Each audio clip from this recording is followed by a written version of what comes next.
नमस्कार। जय हिंद। नमस्ते। जय बुंदेलखंड। आज हमारे साथ हमारे मेहमान डॉक्टर वीरेंद्र कुमार जैन जी झांसी से जुड़े हुए हैं। आप प्राकृतिक चिकित्सक हैं। आपके बारे में बता दूं कि आप एमए अर्थशास्त्र से और एलएलबी किया हुआ है। टेक्निकल योग्यताओं में आईटीआई करने के बाद आप भेल में कार्यरत थे। आप प्राकृतिक चिकित्सक के साथ साथ योग चिकित्सक हैं और एक्यूप्रेशर में पारंगत हैं। आपने अनेकों सामाजिक कार्य भी किए हुए हैं। आपका स्वागत है सर। नमस्कार। नमस्कार। जी, बड़ी खुशी की बात है कि आप जैसे लोगों से हमारे दर्शकों को रूबरू होने का मौका मिला। इंजीनियरिंग एक तरफ है और दूसरी तरफ मेडिकल है। एक विधा से आपने पूरी जिंदगी जी इंजीनियरिंग से, और उसके साथ साथ आपने प्राकृतिक शिक्षा चिकित्सा के साथ लोगों की जो सेवा की, मैं उसके बारे में निवेदन करूंगा कि आप अपने विचार रखें। सर, मैं बिना दवाई के रिटायर्ड हुआ 60 जी जी साल जी। में। किसी भी तरह की ना तो शुगर, ना हार्ट पेशेंट, ना किसी भी तरह की कोई बीमारी नहीं है। तो जब मेरे को लगा कि मैं जब बिना दवाई के रिटायर्ड हो सकता हूं तो दूसरे लोग क्यों नहीं हो सकते हैं, तो मेरे मन में विचार आया कि मैं उनको बताऊं कि मैं बिना दवाई से कैसे रिटायर्ड हुआ, तो ताकि वो लोग भी, उनको भी दवाई की आवश्यकता ना पड़े और दवाई पर निर्भर ना रहे। और क्योंकि दवाई के जितने साइड इफेक्ट हैं, महंगी भी है, और जो है डॉक्टर के चक्कर भी काटने पड़ते हैं, समय भी बर्बाद होता है, धन भी बर्बाद होता है। और इन ऑल दवाई किसी को ठीक नहीं। दवाई का मतलब है दवाएं, बीमारी को दवाएं ना कि निकाले। तो मेरे मन में आया कि जब दुनिया में कई तरह के जीव हैं जो बिना दवाई के मतलब स्वस्थ रहते हैं, उन्हें कभी डॉक्टर अस्पताल नहीं जाना पड़ता है, किसी डॉक्टर के नहीं जाना पड़ता है। जब वो बिना दवाई के ठीक रह सकते तो हम क्यों नहीं रह सकते हैं? तो क्योंकि मैंने टेक्निकल लाइन से बहुत कुछ सीखा है, तो आदमी के शरीर को मैंने टेक्निकली जो है मैच किया है।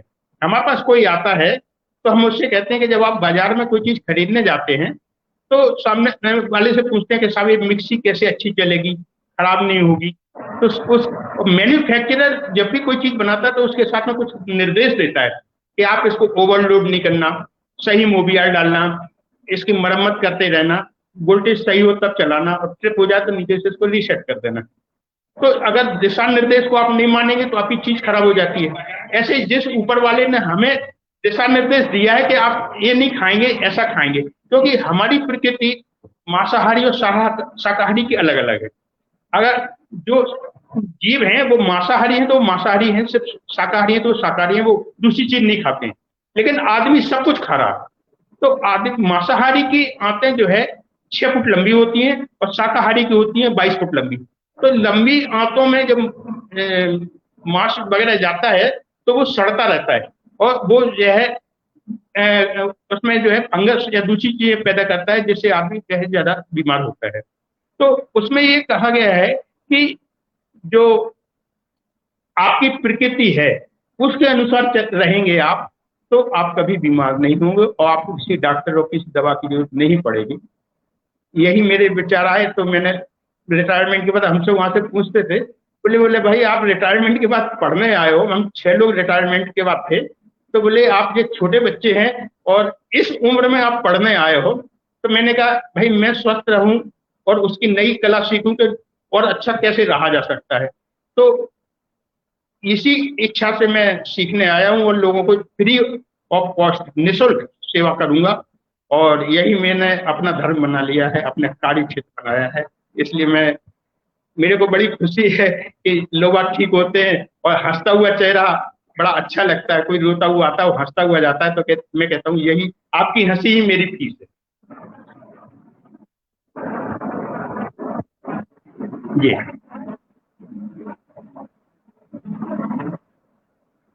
सर, आवाज नहीं। आपकी आवाज जी नहीं जी आ जी रही जी। है। हाँ जी, अब आ रही होगी। हाँ आदरणीय हमारे पन्नालाल, मैं निवेदन करूंगा कि आप अपने अनुभव बताएं कि सर के साथ आपके कैसे अनुभव रहे। रंजन जी, सबसे पहले तो मैं आपका ये धन्यवाद और शुक्रिया अदा करना चाहूंगा बुंदेली झलक की ओर से कि बुंदेली झलक बहुत अच्छा काम कर रही है और इस क्षेत्र में संगीत, साहित्य, चाहे आयुर्वेद हो, चाहे टेक्निकल, हर फील्ड में आप उठा करके ऐसी प्रतिभाओं को देश विदेश में ला रहे हैं कि जिनसे लोग लाभ ले सकते हैं। ये आपकी बड़ी साधना को मैं साधुवाद और नमन करता हूँ। सबसे पहले धन्यवाद देता हूँ। रहा सवाल डॉक्टर बीरन जैन जी का, तो चूंकि बीएचएल में मैं था और बीएचएल में ये थे, तो हमारे यहाँ सांस्कृतिक कार्यक्रम हुआ करते थे या योगा के कब कार्यक्रम हुआ करते थे तो शिविर लगा करते थे। तो उस शिविर के माध्यम से हमारी दोस्ती हुई और दोस्ती हुई तो एक ही जगह हम लोगों ने मकान बनवाए बीएचएल में, बाहर कॉलोनी में। तो जब ये पारंगत होकर के आए प्राकृतिक चिकित्सा से, तो उन्होंने लाखों रुपए की यानी मशीन खरीदी। तो हमने बड़ा हास्य लगा हमें कि आप इतनी वो लाए हैं और रिटायरमेंट होगा तो आपको पैसे की क्या भूख है। तो उन्होंने सिर्फ एक जवाब दिया था कि मुझे पैसा नहीं, मैंने जिंदगी में पैसे को महत्व नहीं दिया है, मैं तो लोगों की सेवा करते आया हूँ। जैसे कि इन्हें विरासत में मिली है, इनके पिताजी भी सेवा करते थे। तो बड़ा फेमस नाम है बुंदेलखंड में पंडित हीरालाल शास्त्री जी, और कम से कम 108 पुस्तकें इनकी पाठ्यक्रम में है, देश विदेश में लोग पढ़ते हैं जैन संप्रदाय में। तो उनके ये सुपुत्र हैं। तो मैंने अपने अनुभव के माध्यम से इनको ये सलाह दी कि आप किस तरह करेंगे। तो हम एक दूसरे से प्रचार करते थे, भाई वो बीके जैन के यहाँ मशीनें आई है और वो फ्री ऑफ कॉस्ट इलाज करते हैं। तो पहले तो हम इसको नहीं मानते थे, मैं भी नहीं मानता था। लेकिन जब मैंने देखे ऐसे मरीज कि जो बिस्तर से नहीं उठ पा रहे और L4 L3 कई हड्डियों को डॉक्टर ने कह दिया इनका इलाज नहीं हो सकता, वो दिल्ली भी गए, मुंबई भी गए, कई जगह रेफर किया गया और वो वहां से ना कर दिया गया। वैसे लोग जब वीरेंद्र कुमार जैन साहब के यहाँ आए और इन्होंने उनका इलाज किया, सेवा की, तो मैं अपनी आंखों से ये चमत्कार देखे हैं कि वह व्यक्ति दौड़ने लगे। वो अंत में घर के सामान ला करके पैदल जाना आना, उसके बाद वो आज स्वस्थ हैं, ठीक हैं। और एक मरीज नहीं, दर्जनों मरीज ऐसे हैं कि जो इनसे ठीक होके गए हैं। तो मैं इनके चमत्कार को नमस्कार करता हूं कि सच्ची भावना से इन्होंने काम किया तो ईश्वर भी इनकी मदद कर रहा है और इनका हाथ लगते ही वो मर्ज दूर हो रहा है। मैं सिर्फ ये गवाही देना चाहूंगा कि ये कोई फ्रॉड नहीं है, कोई दिखावा नहीं है, जो कुछ है हकीकत है और किसी से एक पैसा नहीं लेते और ये बेचारे रात दिन उनकी सेवा में लगे रहते हैं। इसके बाद भी अगर मरीज ऐसे महान भावों की अगर सेवा से लाभ न ले पाए और वंचित रहे, इसलिए आप जैसे लोग चैनल के माध्यम से इनको लोगों को परिचय करा रहे हैं और मुझे उम्मीद है पूरी कि आपके और इनके बीच में जो दर्शकों का एक लिंक बना हुआ है उसके माध्यम से सभी को लाभ मिले।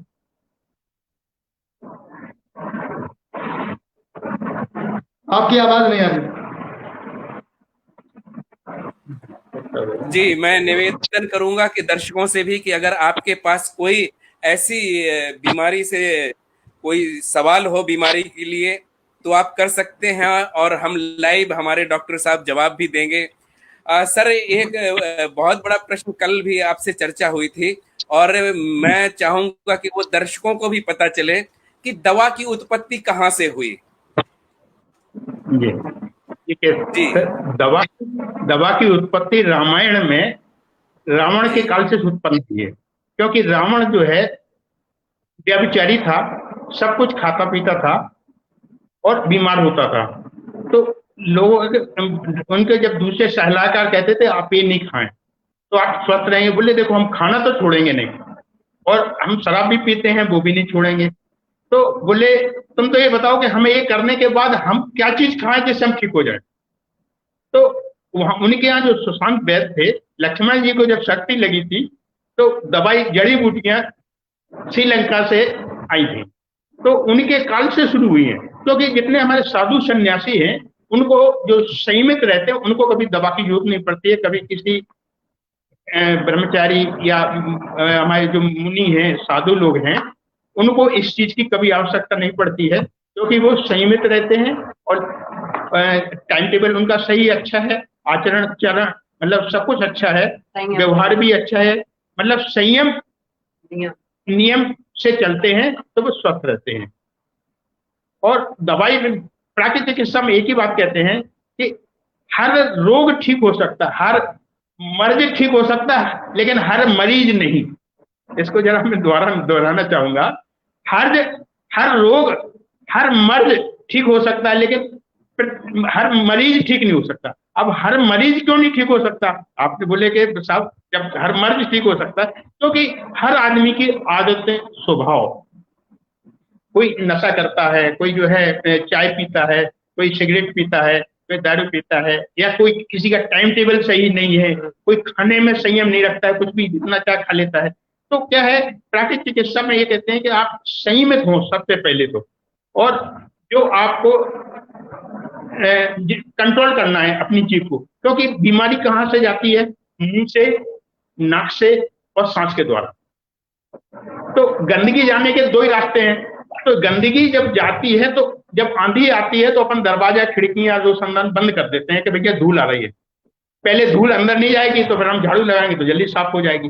तो मुंह से जो गंदगी जा रही है खाने के माध्यम से, उसको हम रोक दें तो नेचुरल है कि भाई गंदगी नहीं जाएगी, और फिर हम झाड़ू लगा दें। हमारे यहाँ जो है जैन धर्म में कहते हैं आश्रव, संवर, बंध, निर्जरा और मोक्ष।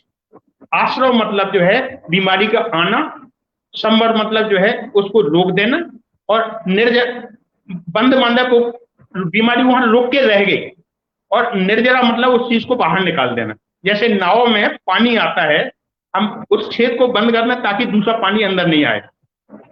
जो पानी भर गया है उसको हाथों से उलीच देंगे तो नाव हमारी हल्की हो जाएगी, दोबारा तैरने लगेगी। और ऐसी बीमारी के लिए है कि जो बीमारी मुंह से जा रही है, हम पहले उसको मुंह से न जाने दें, फिर जो अंदर रह गई है गंदगी उसको हम बाहर निकाल दें, तो शरीर द्वारा स्वस्थ हो जाएगा, और हमें मोक्ष जैसा सुख तो यही मिल जाएगा। यही है मोक्ष, कि हमारा शरीर स्वस्थ था, बीमारी आने के कारण हमें नरक जैसे दुख भोगना पड़े, और बीमारी दूर हट गई तो हमें मोक्ष जैसा सुख मिल गया। यही जो है प्राकृतिक चिकित्सा कहती है। तो सबसे पहले मैं एक चीज और कहना चाहूंगा, जो आपने पूछा है कि हम कैसे स्वस्थ रहें और दवाई की हमें जरूरत ना पड़े। तो इसमें अपन को food is your best medicine, खाना ही अमृत है, खाना ही जहर है। तो कब अमृत है, कब जहर है? आपने गलत मात्रा में खाया, गलत समय पर खाया, और मेल बेमेल खाया। आग भी फायदा करती है, पानी भी फायदा करता है। आग जला के पानी डाल दिया जाए तो वो धुंधाएगी, ना आपका मजा मिलेगा ना पानी का मिलेगा। तो जो है लोग कहते हैं फल भी फायदा करते हैं और बेल वाली चीज भी फायदा करती है, और दोनों एक साथ खाने में बोले ना फल का मजा मिलता है ना तरबूज खरबूज का मजा मिलता है। भैया आग जला के पानी डालोगे तो धुआं ही होगा, वो आग बुझ जाएगी, तो उनका मजा नहीं मिलेगा। तो मोनो डाइट जो हम लोग कहते हैं, तो ठीक करने के बहुत से तरीके हैं। अब आप जो पूछना चाहें पूछिए।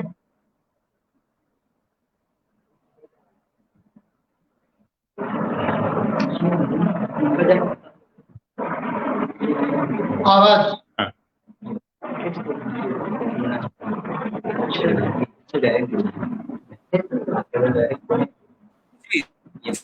जी, हमारे दर्शक है वैभव द्विवेदी।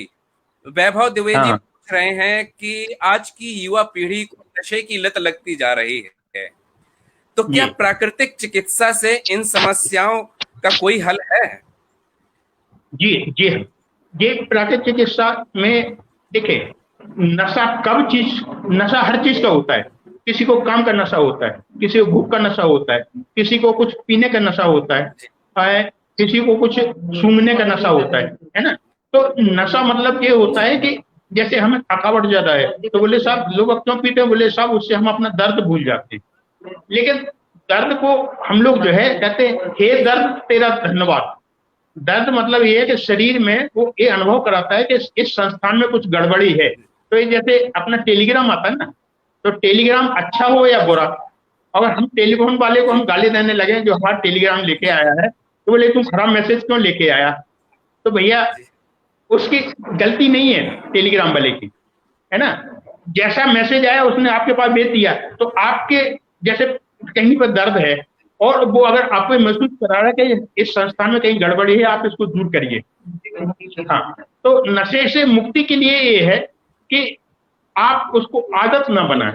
जैसे चाय पीने की आदत है तो चाय फायदा नहीं करती, चाय जैसा आप अगर पानी भी धीमे धीमे पिएंगे तो आपको बिल्कुल वैसे ही मजा मिलेगा। कैसे? जैसे आप जो चीज पानी पीते हैं ना, तो पानी न्यूट्रल है, जी ना अम्ल है ना क्षार है। जी मुंह की लार मिलने से वो जी क्षारीय होता है और पेट का पित्त मिलने से वो अम्लीय हो जाता है। तो आ, आपको तुरंत एनर्जी जो पानी पीने से जो लार है वो भी आपके एनर्जी का काम करती है। तो आपको बिल्कुल चाय जैसे ही आपको मजा मिलेगा। तो ऐसे ही जो है कोई भी बीड़ी या उस समय उसको आपको अवॉइड करना है कि हमें, मतलब जैसे आप बच्चा रो रहा है ना, तो देख बेटा चंद्रमा, देख बेटा चंद्रमा, तो बच्चा जो है माइंड डाइवर्ट हो जाए। तो हम उसको जो है मनोवैज्ञानिक, हम लोग उसको जो है माइंड डाइवर्ट करते हैं कि नहीं आप इससे नहीं, इससे ठीक होंगे, आप इसको ऐसे छोड़ेंगे। इस समय आप कहते हैं समय टाल दो, समय टल गया तो आप जो है उससे बच जाएंगे। तो नशे के लिए भी यही है कि आप उसकी पूर्ति दूसरे डाइवर्ट करके एनर्जी देना है आपको। एनर्जी आपकी लॉस हो रही है तो थोड़ा सा रेस्ट ले लें। और बीड़ी पीने वाले क्यों बैठते हैं कि थोड़ी देर उस बहाने बैठने का बहाना मिल जाता है, क्या बीड़ी पीने इतनी देर में हम रेस्ट ले लेंगे। आपको नहीं भैया, मैं अपना उदाहरण दे रहा हूँ। मैं जब फैक्ट्री में आया था तो हमारे यहाँ टी टाइम होता है। टी टाइम में हम भी चाय नहीं पीते थे, तो हमें चाय पीने के टाइम पे कहा था तुम तो चाय पीते नहीं, तुम काम करो। तो हमसे पूछते थे तुम चाय पीते हो, हमने कि नहीं पीते। तो हमारे साथी लोग कहते पीने लगोगे। तो मैं पहले 2-3 दिन तो हंसा कि मतलब कहते क्या है। तो जब 3 दिन हमने काम किया था, अरे मैंने कहा चाय के बहाने हमें जो बैठने नहीं दिया जाता है, तो तीसरे दिन हम भी गिलास लेके चाय पीना शुरू कर दिए। तो कहने का मतलब ये है कि हमें कुछ ना कुछ बहाना चाहिए कि हम चाय चाय नहीं पी रहे, चाय के बहाने हम रेस्ट कर रहे हैं। तो हमें जैसे कोई भी दवाई में नशा जो होता है वो नशा इसलिए दिया जाता है कि वो आदमी गहरी नींद ले ले। नींद एक महा औषधि, गहरी नींद महा औषधि है। और हर दवा में नींद की दवाई दी जाती है कि ये आदमी लेटा रहेगा, रेस्ट मिल जाएगा, अपने आप ठीक हो जाएगा। तो यही चीज जो है नशे के लिए, नशा मुक्ति का मतलब ये है कि आप उसको थोड़ा सा रेस्ट करा दें, माइंड डाइवर्ट कर दें, उसको घुमा दें।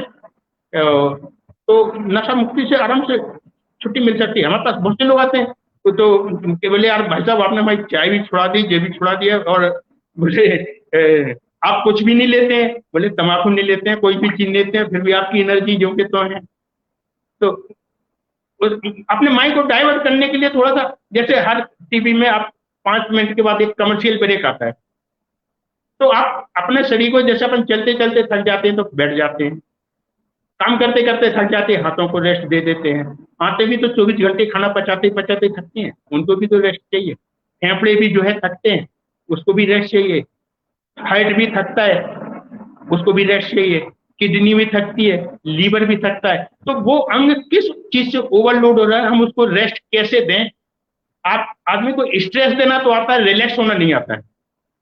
एक्चुअल में हर हर चीज में स्ट्रेस दिए जा रहा, वो रिलैक्स नहीं दे रहा। तो रिलैक्स होना अगर आपको आ जाए तो आपकी सारी बीमारियां ठीक हो सकती हैं।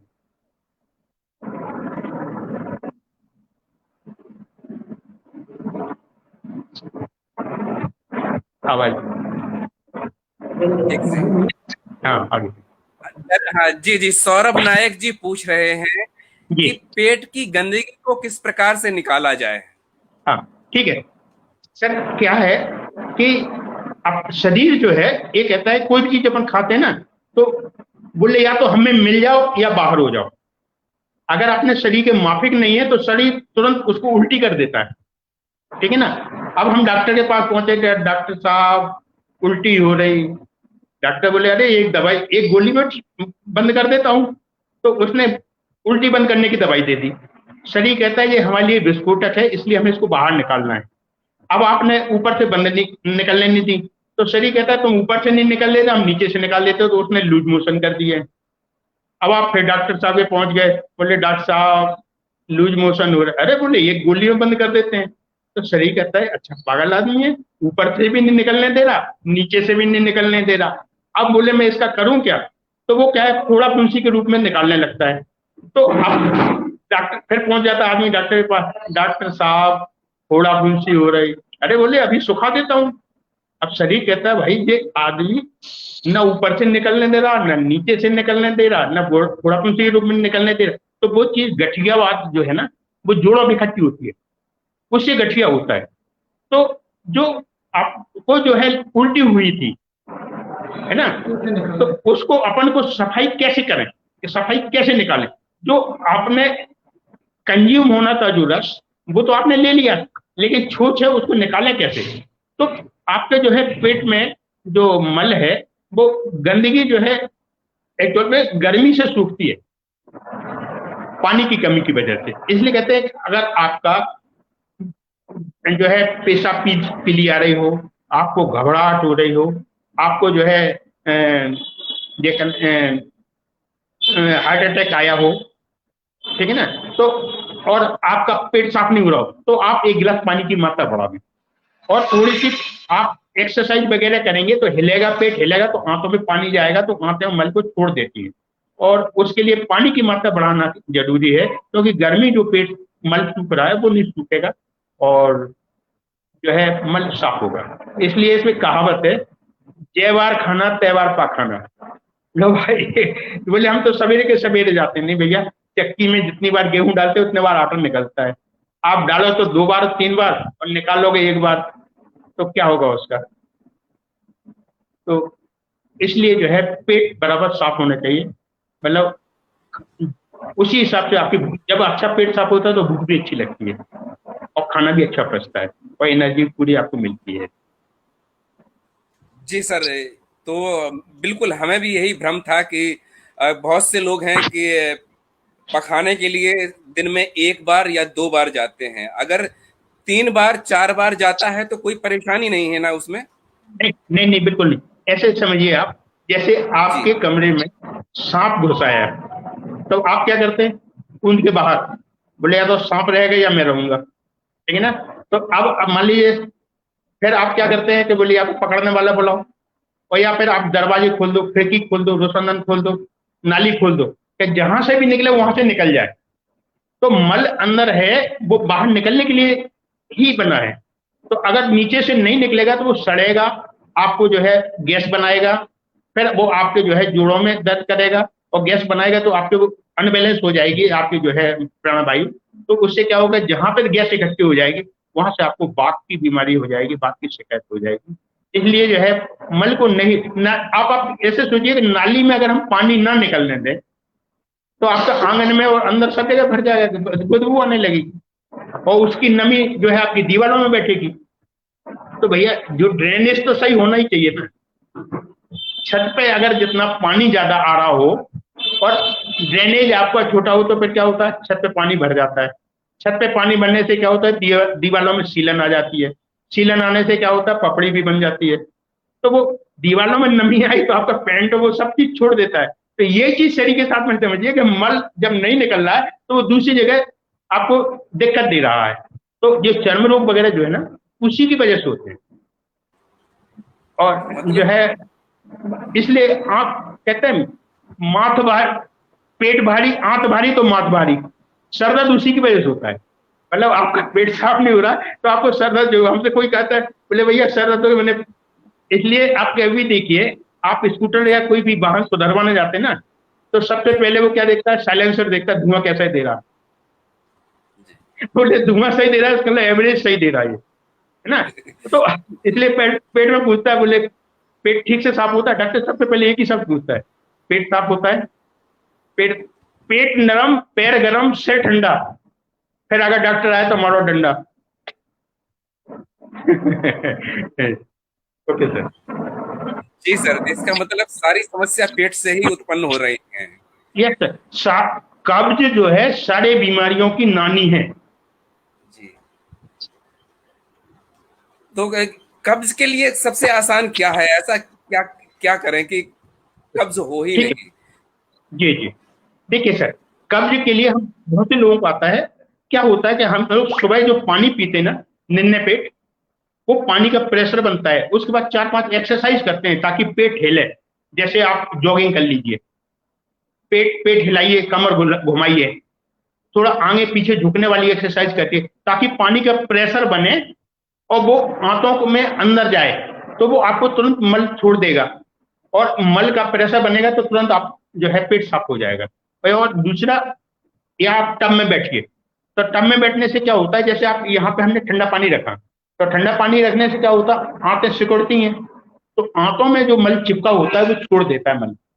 तो आप जैसे सुबह 4 बजे या जब भी पेशाब करने के लिए उठते हैं, तो कि पेशाब जो निकलती है वो गर्म निकलती है, तो पेशाब तो निकल गई, वो अपनी गर्मी छोड़ गई, तो आप थोड़ा सा गीला कपड़ा फेर लें, या रूमाल को आप गीला करें और निचोड़ दें ताकि पानी न टपके, और उसकी 4 परत करके नाभि के नीचे, जो पेड़ों के नीचे रख देते हैं, तो वो आंतों की गर्मी निकाल देती है, और आंतों में जो मल चिपका होता है उससे ढीला हो जाता है, तुरंत पेट साफ हो जाता है। जी सर। ये सुबह सुबह करना चाहिए सर, ये पेट में गीला कपड़ा रखना चाहिए? हाँ हाँ, सुबह सुबह सुबह सुबह। रात में क्या होता है कि गर्मी बहुत होती है और पेट में गर्मी रह जाती है, तो दिन में तो अपन घूमते फिरते रहते हैं, तो वो डिस्ट्रीब्यूट होती रहती है, लेकिन वो उस समय देखना, आप जब भी पेशाब जाएंगे तो आप पेट एकदम गर्म होगा, तो उस समय आप गीला कपड़ा फेरें उस समय जो है, क्योंकि देखिए अपन को 2 चीजें करते हैं, या तो ठंडी पट्टी या गर्म पट्टी। अब लोग ये नहीं समझ पाते कि हमें कहाँ ठंडा रखना है, कहाँ गर्म रखना है। अपन को कोई भी बीमारी या कोई दर्द होता है तो वो हिस्सा गर्म हो जाता है ना, तो गर्म, वो गर्मी हटानी है अपन को, तो हमें कहाँ गर्मी हटानी है, कहाँ गर्मी पहुंचानी है। देखिए जैसे अपन को कभी सो रहे हो तो अपना कहीं पे दर्द है, तो आपका हाथ सोते में भी वही पहुंचेगा, चाहे बच्चा हो या बूढ़ा हो या कोई जवान हो, तो अपना हाथ में जो है बहुत सेंसिटिव होता है, जहां गर्मी ज्यादा है तो उसको सहला के वो गर्मी हाथ अपने अंदर खींच लेता है, और जो हिस्सा ठंडा होता है उसको सहला के गर्म कर देता है ना। तो जहां खून रुक रहा है इसका लो, वहां गर्मी इकट्ठी हो रही है, और जहां खून नहीं पहुंच रहा है तो वो हिस्सा ठंडा हो रहा है। तो हमें कहाँ खून पहुंचाना है, कहाँ खून हटाना है। जैसे अपन को सिर पे चोट लग जाती है, लील पड़ जाता है नीला, तो डॉक्टर क्या कहते हैं, बर्फ से सिकाई करना। बर्फ ठंडा है तो वहां रखा आपने, तो ठंडा होने से क्या होगा, नसें सिकुड़ेंगी, सिकुड़ेंगी तो जो वो मरा हुआ खून है वो खून बहा के ले जाएगा, वहां से हटा देगा। फिर आपने थोड़ी देर गर्म पट्टी रखी, तो क्या हुआ कि वो नस फैलेगी तो दूसरा नया खून आ जाएगा। फिर आपने ठंडी रखी, फिर ऐसे हम 18 मिनट की एक्सरसाइज है, ठंडी गर्म सेट, गर्म ठंडी सेट कहलाती है। 3 मिनट गर्म, 1 मिनट ठंडा, तो 3 मिनट गर्म रखी तो नसें फैल गई, नया खून आ गया। 1 मिनट ठंडी रखी, नसें सिकड़ी, वो खून अंदर चला गया। फिर आपने 3 मिनट गर्म रखी, तो वो फिर नसें सिकड़ी, तो वहां पे जो रुकावट पैदा हो रही थी वो खून अपने साथ बहा ले गया, तो फिर वो आपका सर्कुलेशन सही हो गया। ब्लड जहां भी रुकता है, दर्द जैसे आपको ये कहते हैं ना, यहाँ नीचे होने लगा तो पैर दर्द, हाथ में होने लगा तो हाथ दर्द, पेट में होने लगा पेट दर्द, सिर में होने लगा तो सर दर्द। दर्द कोई अलग नहीं है, हाथ पैर सिर शरीर से अलग नहीं है, सब इकाई है। हाथ में खून नहीं पहुंचा तो हाथ में दर्द, पेट में नहीं पहुंचा तो पेट में दर्द, सबका कारण एक है, और कारण एक है तो उसका इलाज भी एक ही है, तो भैया वहां खून पहुंचा दो, और खून ज्यादा वहां इकट्ठा हो गया तो वहां से खून हटा दो। बहुत साधारण मतलब जो है तरीका है समझने का। जी। मैं अपने दर्शकों से यही कहूंगा कि इस वीडियो को ज्यादा से ज्यादा शेयर कर दें, ताकि अधिक से अधिक लोगों के पास ये प्राकृतिक चिकित्सा की जानकारी पहुंच जाए। निवेदन है कि अधिक से अधिक शेयर कर दें इस वीडियो को। सचमुच कोई दवा लेने की आवश्यकता ही नहीं है, और बड़ी से बड़ी बीमारियां भी प्राकृतिक तौर से खत्म हो सकती हैं। सर, डायबिटीज के बारे में आजकल बहुत ज्यादा, यानी यूं कहें तो हर तीसरे चौथे आदमी को डायबिटीज। जी तो ऐसी क्या चीज है कि एक पहली बात तो डायबिटीज होना, और अगर हो जाए तो उससे कैसे निकले? जी देखिए डायबिटीज जो है एक्चुअल में अनाज की बीमारी है, कार्बोहाइड्रेट की। अपन 3 चीजें खाते हैं, कार्बोहाइड्रेट, प्रोटीन,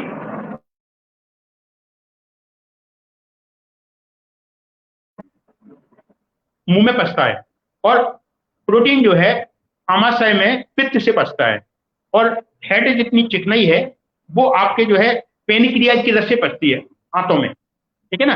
अब अपन ने जल्दी जल्दी रोटी खाई तो मुंह की लार नहीं मिल पाई, तो क्या हुआ, मुंह में जो पचना चाहिए थी वो आंतों में नहीं पचेगी।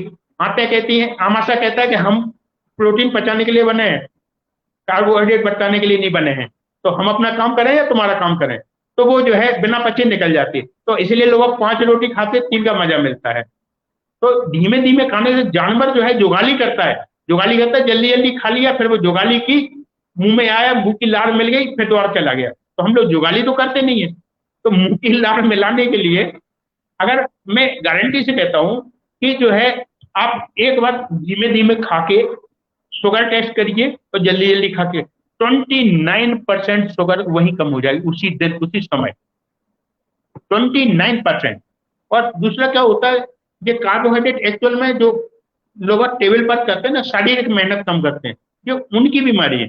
एक्चुअल में क्या होता है कि कहते हैं जब स्कूटर नया होता है तो हम 5 लीटर पेट्रोल भी खर्च कर लेते हैं, लेकिन जब हमारा 3 किलोमीटर चल रहा है तो हम 3 किलोमीटर के हिसाब से बढ़ाएंगे। बुढ़ापे में हमारी वो मेहनत तो होती नहीं है, लेकिन हम सब 5 लीटर बढ़ाते थे, हम 5 ही बढ़ाएंगे। अरे भैया 2 तो खर्च नहीं हो रहा, फिर करोगे क्या इसका। तो हाँ, तो क्या है कि जो अपना जो शारीरिक वर्क करते हैं उनको कभी डायबिटीज नहीं होती है। अच्छा, तीसरा इसमें सबसे बड़ी अच्छी जो बात क्या है कि ये पहले देखिए आप मक्का, बाजरा या और अन्य तरह की जो है मतलब ज्वार, दूसरी चीजें खाते थे, मतलब कई तरह की, और मिक्सी रोटी खाते थे। आप कार्बोहाइड्रेट को बंद कर दें, आप कार्बोहाइड्रेट में आप वो मिक्स कर लें, उसमें चाहे उसमें चना मिला लें, चाहे उसमें जो है आप थोड़ा सा सोयाबीन मिला लें, दूसरी चीज मिला लेंगे तो वो आपकी मिक्सी रोटी हो जाएगी। मिक्सी रोटी इसके लिए बहुत फायदा करती है। तीसरा, मैं डायबिटीज को जो कंट्रोल करता हूँ, खाने के पहले 1 पाव टमाटर पका हुआ, नाश्ता के पहले, खाने के पहले और शाम के खाने के पहले, उसमें कुछ करना नहीं है, काटिए और आराम से खाइए। खाना खाने शुरू करने के पहले पहले पका हुआ टमाटर, और 1 कटोरी दही बिना नमक शक्कर डाले, कैसे भी शुगर उस कंट्रोल हो जाएगी, कैसे भी शुगर। और देखिए शुगर जो है, बोले साहब आपको जो है कितनी तक शुगर मानते हैं आप, 199 तक शुगर नहीं है, 199, 200 हो गया तो आपको शुगर की बीमारी है। लेकिन आप इसका मतलब है कि नहीं कि 199 तो आप कुछ भी करें, नहीं, आप 199 का सिंबल ये है कि आप शुगर की ओर बढ़ रहे हैं। आप पहुंचे नहीं, लेकिन पहुंचने वाले हैं, है ना। तो आपको जो है शुगर एज प्लस 100 अगर है तो आपको कोई घबराने की जरूरत नहीं है। डॉक्टर कंफ्यूज करता है, अरे ये गोली बंद नहीं करना, ये गोली खाते रहना, नहीं, बिल्कुल नहीं। आप सिर्फ जो है थोड़ा सा घूमिए, खूब एक्सरसाइज बढ़ा दीजिए, तो एक्स्ट्रा एनर्जी है वो जल जाएगी, आप जो है स्वस्थ हो जाएंगे। शुगर की आपको किसी भी दवाई की जरूरत नहीं, किसी भी तरह की जरूरत नहीं। नंदन साहब, बुंदेलखंड में कहते हैं बेजरे की रोटी खाइए, यानी गेहूं में चना कुछ ना कुछ मिलाकर के पिसवाते थे, और वो सारा मामला खत्म हो गया। तो कुल मिला के मैं डॉक्टर साहब की इस बात से सहमत हूँ कि कोई बेजरे की रोटी तो खाते नहीं है भैया, और भाजी खाते नहीं है, यानी मोटा अनाज नहीं खाते। देखिए सर, अभी कोरोना में 70% मरीज शुगर के थे, 70%, 70%, और सबसे ज्यादा मरे हैं जो वो शुगर वाले पेशेंट मरे हैं।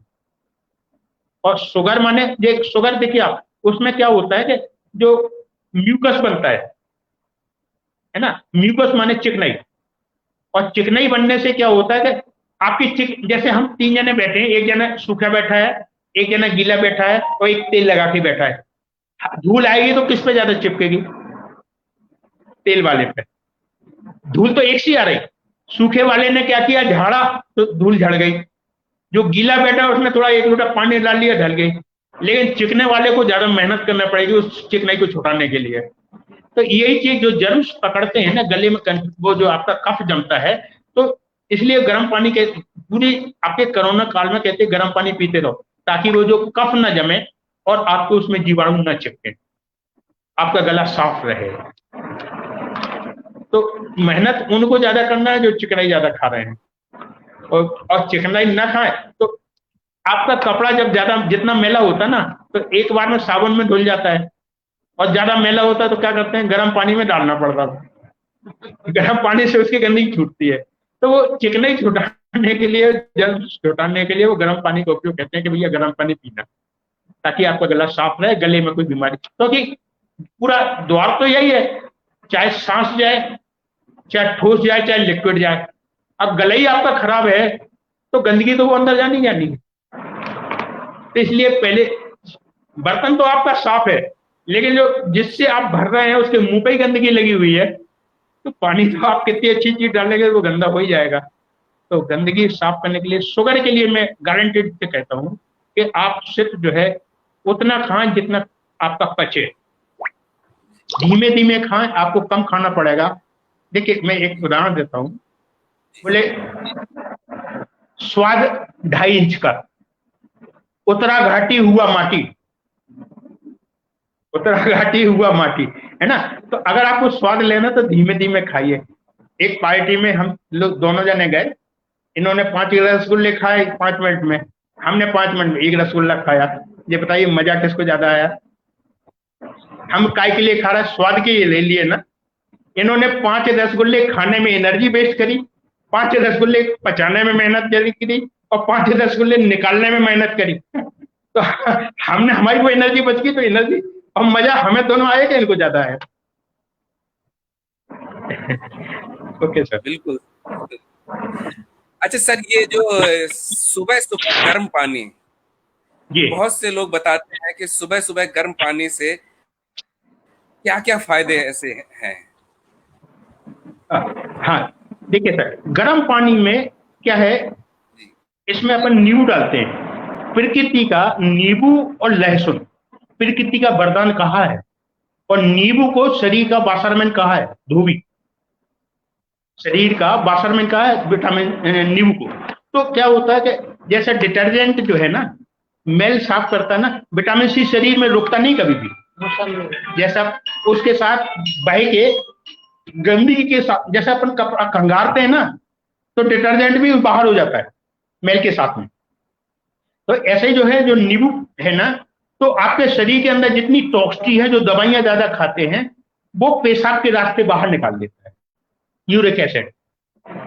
और जो है दवाई, मतलब जो है जितनी नशा, दवाइयां, इन सब की टॉक्सिटी जो है पेशाब के रास्ते बाहर निकाल देती है। इसलिए पानी की मात्रा बढ़ा दो। आपको नींबू इसलिए विटामिन सी में आपका जितने भी खट्टे साइट्रस फ्रूट, खट्टे फल, संतरा, मौसमी, आंवला, आंवला फुल ऑफ विटामिन सी है, टमाटर, आपका जो है ये अनानास, है ना, तो सभी में विटामिन सी है। आप दिन भर में कहते हैं 1500 mg विटामिन सी शरीर में पहुंचना चाहिए। हर दर्द नाशक दवाई में विटामिन सी दिया जाता है। आप विटामिन सी की मात्रा बढ़ा दें, आपका दर्द वहीं ठीक हो जाएगा। आपकी टॉक्सिटी जितनी शरीर में बढ़ गई है, वो आपकी बिल्कुल बह के निकल जाएगी। इसलिए नींबू को अपने आप में एक महा औषधि माने। नींबू की तासीर होती है कि ठंडे के साथ में लेंगे तो ठंडा असर करता है, गर्म के साथ लेंगे तो गर्म असर करता है। नींबू की चाय पीते हैं, है ना, गर्मियों में अपन शिकंजी पीते हैं, ठंडी ठंडक देता है। तो नींबू आप गर्म पानी में, का मतलब वही है कि जैसे हमने बताया ना कि ज्यादा गंदगी चिपकी होती है, तो अपन गर्म पानी में डिटर्जेंट डाल देते हैं, तो चिकनाई छूट जाती है। तो गर्म पानी में लेने में जो, एक तो गर्म पानी ने अपना असर दिखाया कि वो गंदगी खुद घोलती, फिर नींबू ने अपना असर दिखाया तो उसको बाहर ढकेल दिया। इसलिए गर्म पानी में हम रोजाना जो है 12 महीने गर्म पानी में नींबू लेते, आधा नींबू 1 गिलास में, और उसमें हल्का सा काला नमक डाल देते हैं, उससे गला नहीं खराब होता। और नींबू हल्का सादा नमक नहीं, काला नमक, तो काला नमक में खटास नहीं रहती है, और नींबू तो शरीर में एसिडिटी भी नहीं भड़केगी, और आपको जो है पूरे दिन भर ताजगी दिए रहेगी। इसलिए उपवास में कहते हैं नींबू पानी तो लेते ही हो। इसलिए नींबू को आप अगर विटामिन सी को आप अपनी दिनचर्या में आप बैलेंस में मिला लें, तो लेकिन इसको अचार के रूप में नहीं लेना है। नींबू का अचार ले लिया है, सादा पानी में, और इसमें वो क्षारीय रहता है, और नमक मिलने के बाद वो जो है आपका एसिडिक हो जाता है, इसलिए अचार को मना करते हैं। सादा नींबू, आंवला, टमाटर, ये आप किसी भी तरह की बीमारी हो, इनकी मात्रा बढ़ा दीजिए आपको जो है सारी बीमारियां आपकी बिल्कुल रोशनी आपके शरीर की बिल्कुल अच्छी रहेगी। जी सर, हमारे दर्शकों में से सौरभ नायक जी पूछ रहे हैं गठिया रोग। हाँ, गठिया रोग की प्राकृतिक चिकित्सा के बारे में। हाँ, ठीक ठीक। देखिए सर, अपन 3 चीजें खाते हैं, कार्बोहाइड्रेट, प्रोटीन और फैट। 3 चीजें 3 जगह इकट्ठी होती हैं। जो अनाज जितना है कार्बोहाइड्रेट वो तोंद पर इकट्ठा होता है, पेट बढ़ता है उससे, और प्रोटीन जितना है वो जो है जोड़ों पर इकट्ठा होता है, और जितनी फैट है वो गालों पे इकट्ठी होती है। बोले क्या मलाई खाई है, किसी के गाल फूले हुए देखे तो अपन कहते बोले क्या मलाई खाई है ना। तो जो गठिया जिसको भी है उसको बेसन बंद कर देना चाहिए, दालें बंद कर देना चाहिए। गठिया रोग का सबसे बड़ा कारण, और गठिया का सबसे बड़ी चीज जो है, जो अपन कफ सूखने के लिए 2 दवाइयां देते हैं ना, वो मैंने बताया कि गंदगी आपने एक कमरे से दूसरे कमरे में ढकेल दी, हटाई नहीं, है ना, तो वो कहाँ जाके इकट्ठी होगी? बीच हड्डी के बीच में तो होगी नहीं, जोड़ों के बीच में होगी। और जोड़ों के बीच में इसकी दुनिया में आज की तारीख में भी दुनिया में कोई दवाई नहीं है गठिया की, सिवाय एक्सरसाइज के। एक्सरसाइज ही इसका इलाज है, और हम प्राकृतिक चिकित्सा में इसका इलाज है। प्राकृतिक चिकित्सा में ये इलाज है कि आप खाने के द्वारा, food is your best medicine, खाने को कंट्रोल करें। खाने को कंट्रोल मतलब जो चीज हमारी तोंद बढ़ रही है तो कार्बोहाइड्रेट कम करना है, हमारे जोड़ों में इकट्ठा हो रहा तो हमें जो है प्रोटीन कम करना है, और जो है अगर हमें दूसरी चीज की चिकनाई कम करनी है, कब करना है? जब हमें जो है हमें दूसरी बीमारी है। तो गठिया के लिए हमारे पास कई मरीज आते हैं और हम उनकी दालें बंद कराते हैं, और जो है उनको जो है गठिया ठीक हो जाता है।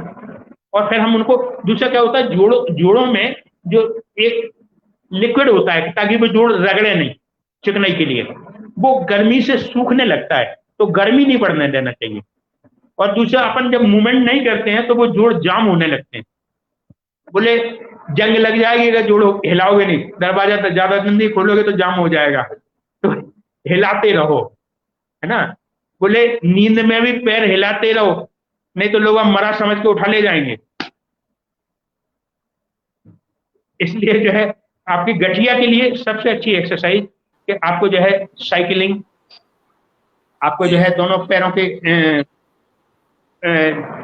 जितने झुकने मुड़ने वाली एक्सरसाइज है, फ्लेक्सिबिलिटी, शरीर की जो फ्लेक्सिबिलिटी है ना, उसको आपको कंट्रोल रखना है।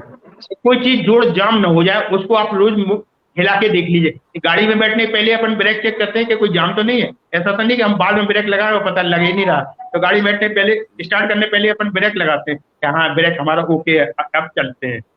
तो ऐसे जोड़ों के चेक करने के लिए हम रोज हर एक्सरसाइज नीचे से शुरू करते हैं, पैरों से, हाथों से, रीढ़ की हड्डी से, और उसमें हम चेकिंग करते हैं कि हमारा कौन सा जोड़ में फ्लेक्सिबिलिटी नहीं है, कि हमें उसकी एक्सरसाइज हम लोग अलग से करते हैं कि हमें रीढ़ की हड्डी में है, कि हमें हाथों या जोड़ों के बीच में है। मेरे पास एक महिला आई तो उसको जो है हाथों में वो खाना भी नहीं बना सकती थी, तो मैंने कहा, मैंने कुछ नहीं किया, गर्म पानी से उसका जो है मैंने जो है सिकाई की, 3 मिनट गर्म की, 1 मिनट ठंडे की, तो उससे क्या, वो 18 मिनट की एक्सरसाइज है, तो वो जोड़ उसके ढीले हो गए। तीसरे दिन उसने अपना खाना बनाया। अभी लेटेस्ट, अभी परसों हमारे यहाँ एक महिला आई, बोले 8 दिन से मैंने कंघी नहीं की, 8 दिन से। तो मैंने उसको जो है नस बैठा ली, और शाम को मैंने कहा शाम को आना। शाम को आई, बोले कल मैं अपनी कंघी करके आई हूँ। बोले हम खाना जो है होटल से मंगा रहे थे। मैं भी तीसरे दिन आई, बोले अंकल हमने आज पूरा खाना बनाया और हमने आज कपड़े भी साफ किए, और अंकल हम देखो बिल्कुल स्वस्थ हो गए। हाँ, एक सुखदेव हमारे यहाँ जो यूनियन के लीडर थे, उनकी बहू थी और करीब 40 साल की थे, और इतनी खुश हो गई वो, बोले पहले दिन आई थी रोती, बोले अंकल हम ठीक हो जाएंगे, पता नहीं कि ऐसे ही रह जाएगा, हाथ ही नहीं बोले ऊपर जा रहा है।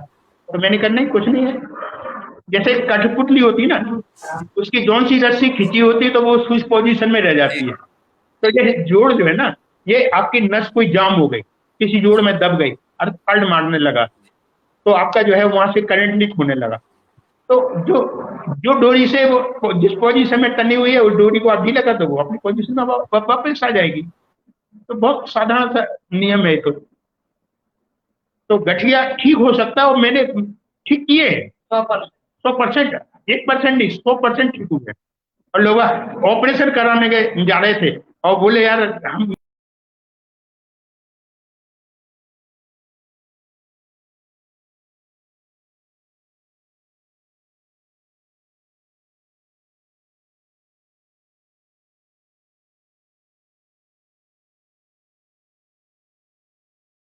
हरिश्चंद्र जी, उनको पैर काटना पड़ा ये नस की वजह से। तो उसे लगा कि अब ऐसा नहीं कि हमारा भी पैर कट जाए। तो हमने उसको आश्वासन दिया कि नहीं, कौन कहता है तुम बीमार हो, तुम सही हो। मैंने उसको एक्यूप्रेशर दिया। चौथे दिन चल के आई, पहले वो लेके आ रहे थे। तो मैंने कहा अभी हम 4-5 दिन बाद फिर अंदर आई। तो मैंने कहा कैसे आई, बोले हम पैदल चल के आए। मैंने कहा नहीं, हम बाहर देखने गए, ऐसा तो नहीं कोई छोड़ने आया हो। बोले नहीं अंकल हम चल के आए। मैंने कहा वेरी गुड। बोले आपने हमें स्वस्थ कर दिया। तो हम एक्सरसाइज बताएं तो बिल्कुल सही हो गई।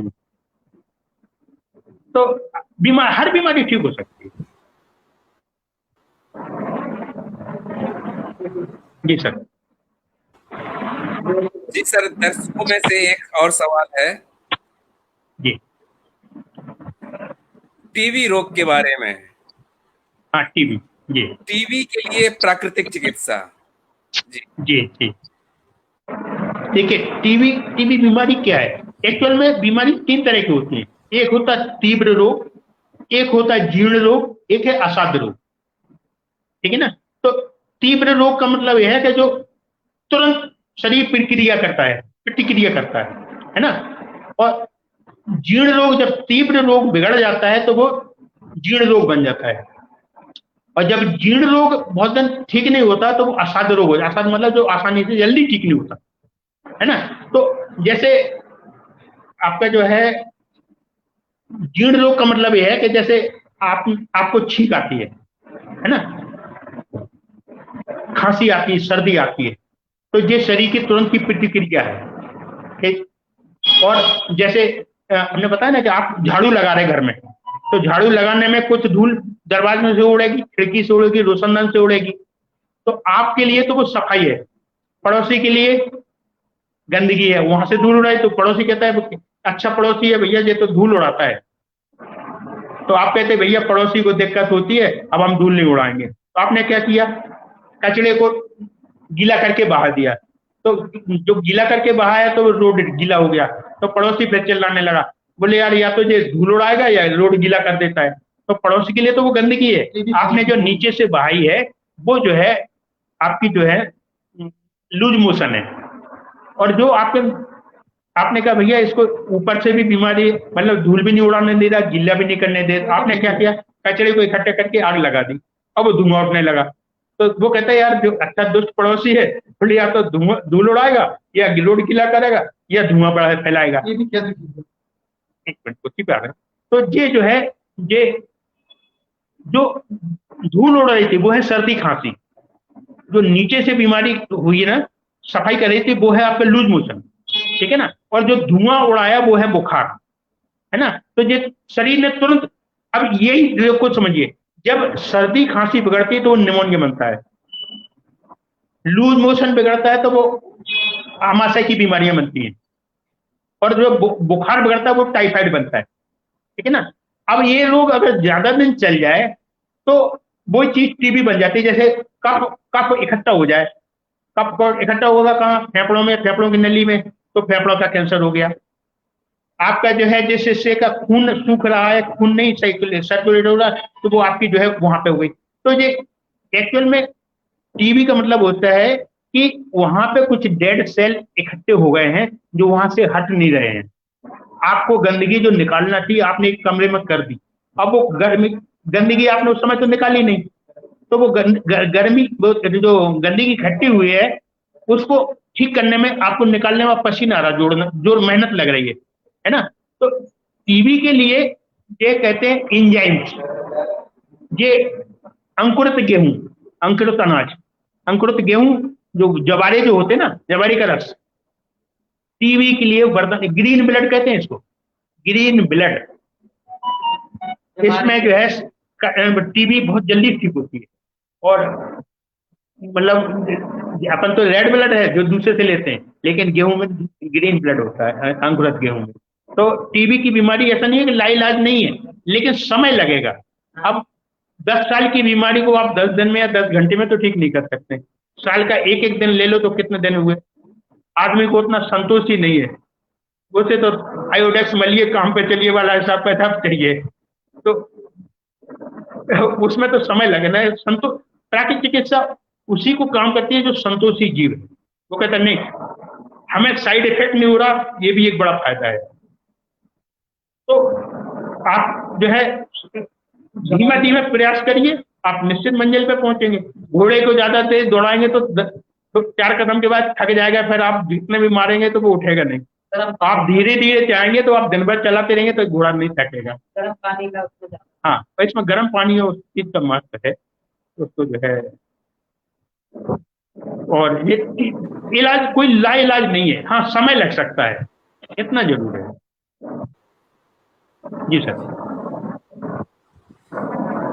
तो एक सवाल और आ रहा है, लेकिन उसके लिए काफी समय चाहिए, एक्यूप्रेशर से संबंधित। तो मैं चाहता हूं कि सर वो विषय भी बहुत लंबा हो जाएगा, तो मैं आपसे निवेदन करूंगा कि एक बार फिर आप पधारें और उस बार हम पूरा का पूरा एक्यूप्रेशर पे बातचीत करें उस दिन, क्योंकि 50 मिनट हो चुका है, 50 मिनट से ज्यादा हो गया है जी। तो फिर पूरा एक 50 मिनट और चाहिए एक्यूप्रेशर के लिए।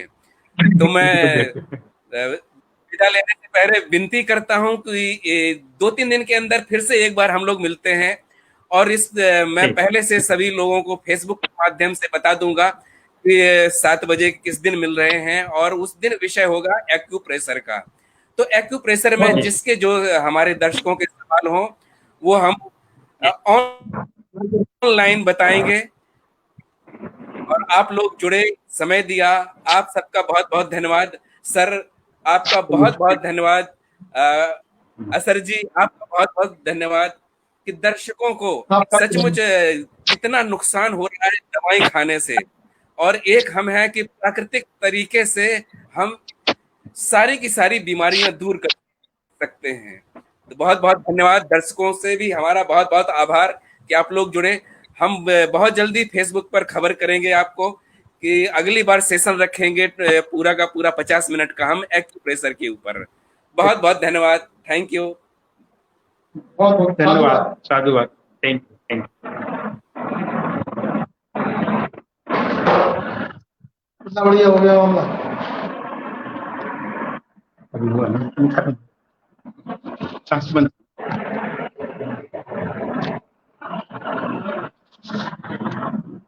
कोई लाइव